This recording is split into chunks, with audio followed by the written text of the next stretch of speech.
የኮንዶሚኒየም ቁጠባዎችን ቀጥለዋል። የዜጎችን አቅም ያማከለ የመኖሪያ ቤት ግንባታ አማራጭን የማስፋት ስራ መጀመሩን መንግስት ይፋ አድርጓል። ቁጠባቸውን ለቀጠሉ ነዋሪዎች የሚተላለፉ ቤቶች ግንባታ ከ40 እስከ 90 በመቶ መጠናቀቁን የደረሰን መረጃ ያመለክታል። በሌላ በኩል ደግሞ ለኮንዶሚኒየም ቆጣቢዎች ቤት በዕጣ ሊወጣ ነው። 100 ሺህ ቤቶች በቅርቡ እንደሚጠናቀቁና ለቆጣቢዎች እንደሚተላለፉ መንግስት አስታውቋል። ቁጠባቸውን ለቀጠሉ ነዋሪዎች የሚተላለፉ ቤቶች ግንባታ ከ40 እስከ 90 በመቶ መጠናቀቁን የደረሰን መረጃ ያመለክታል። ከዚህ በፊት በተለመደው የመኖሪያ ቤት አሰራር ሂደት በከተሞች ያለውን የቤት አቅርቦት ችግር መፍታት አይቻልም ሲሉ የከተማና መሰረተ ልማት ሚኒስትር ጫልቱ ሳኒ ተናግረዋል። ጠቅላይ ሚኒስትር አብይ አህመድ እጅግ ዘመናዊና ፈጣን የቴክኖሎጂ ግብዓቶችን በመጠቀም የተገነቡ ቤቶችን የሚያሳይ የግንባታ ሳይትን ጎብኝተዋል። ወይዘሮ ጫልቱ ሳኒ ጉብኝቱን አስመልክተው በሰጡት ማብራሪያ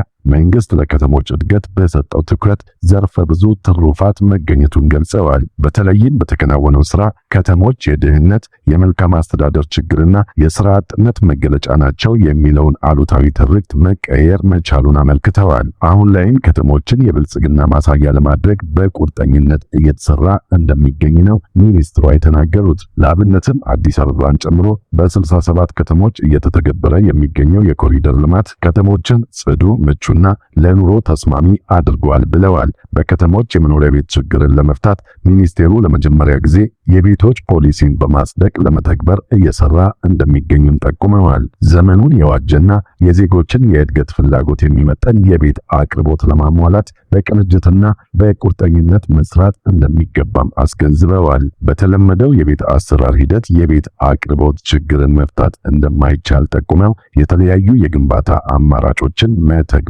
እንደሚያስፈልግ ገልጸዋል። ባለፉት 16 እና 17 ዓመታት 160 ሺህ ገደማ የሚሆኑ የጋራ መኖሪያ ቤቶችን ብቻ መገንባት መቻሉን አንስተው በአሁኑ ወቅት ባለፉት 5 ዓመታት ግን 1.2 ሚሊዮን ቤቶች መገንባታቸውን አብራርተዋል። እነዚህ ቤቶች በዜግነት አገልግሎት፣ በበጎ ፈቃድ፣ በማህበራዊ ተሳትፎና በተለያዩ አማራጮች መገንባታቸውን አመልክተዋል። አሁንም በከተሞች የመኖሪያ ቤት እጥረት ከፍተኛ ተግዳሮት በመሆኑ መንግስት ልዩ ትኩረት ሰጥቶ እየሰራ ይገኛል ያሉት በዚህ መሰረትን የዜጎችን የመግዛት አቅም ያማከለ የመኖሪያ ቤት ግንባታ አማራጭን ማስፋት እንደሚገባ አጽንኦት ሰጥተውታል። ተጀምረው የማያልቁ የመኖሪያ ቤት ግንባታዎችና ዜጎችን ለከፍተኛ ዕዳ የሚዳርጉ ፕሮጀክቶች እንዳይኖሩ ሰፊ ጥናት መደረጉን ተናግረዋል። እጅግ ዘመናዊና ፈጣን የቴክኖሎጂ ግብዓቶችን በመጠቀም በርካታ ቤቶችን ለመገንባት ከሚመለከታቸው አካላት ጋር በቅንጅት እየተሰራ ነው ብለዋል። ለአብነትም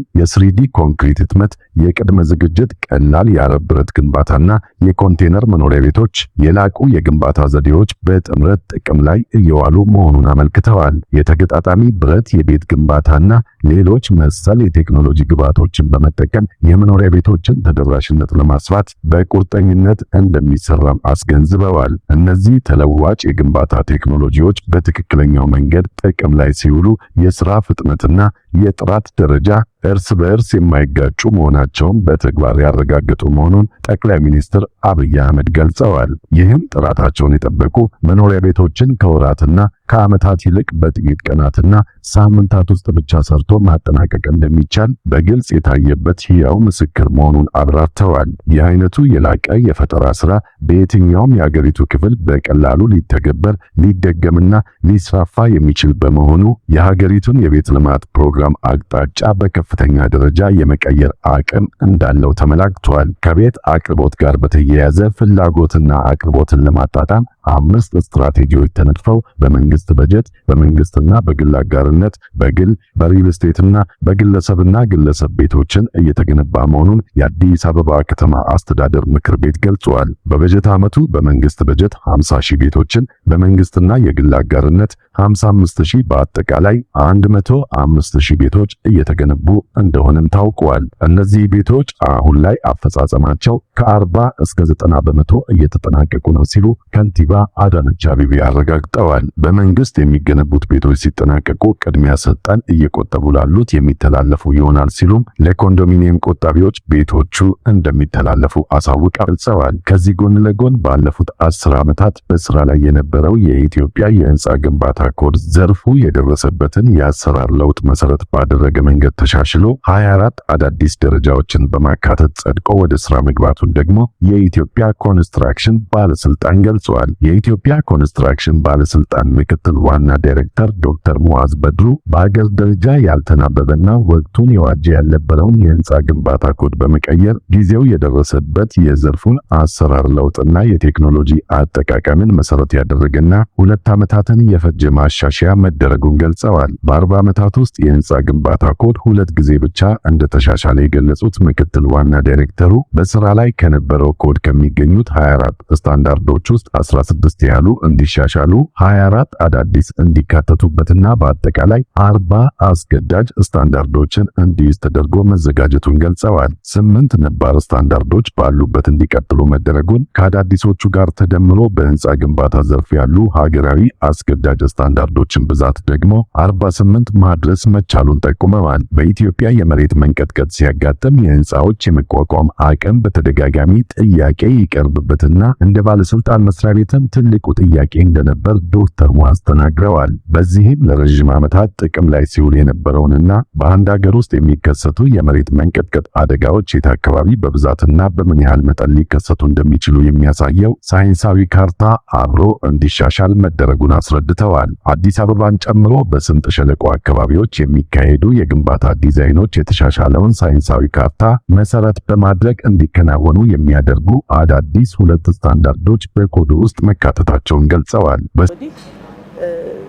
ለከተማ ዘርፍ በጣም የተለየ ትኩረት እየተሰጠ የመጣበትን ጊዜ ማየት ይቻላል። ለዚህ ደግሞ ከተሞቻችን ምስክር ናቸው። ከተሞቻችን በዚህ ደረጃ መለወጣቸው፣ በዚህ ደረጃ ማደጋቸው ቀደም ብሎ ሲታሰብ የነበረው ከተሞች ብዛም ትኩረት የማይሰጣቸው የግብርና ክፍለ ኢኮኖሚውን በተለይ ገጠሩን አሻሽለን ከጨረስን በኋላ ነው ከተሞችን መለወጥ የምንችለው እሱም ከተሳካ የሚልና አጠቃላይ ከተሞች ይታዩበት የነበረው አተያይ ጥገኞች እንደሆኑ ማምረት የማይችሉ ከኢኮኖሚ ጋር ብዙም ዝምድና የሌላቸው ተደርገው ይወሰዱ ነበረ።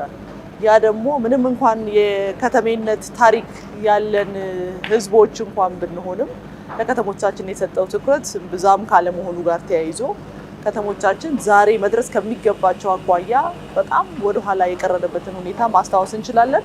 በተለይ ከለውጡ መንግስት ወዲህ ለከተሞች የተሰጠው አጠቃላይ ትኩረት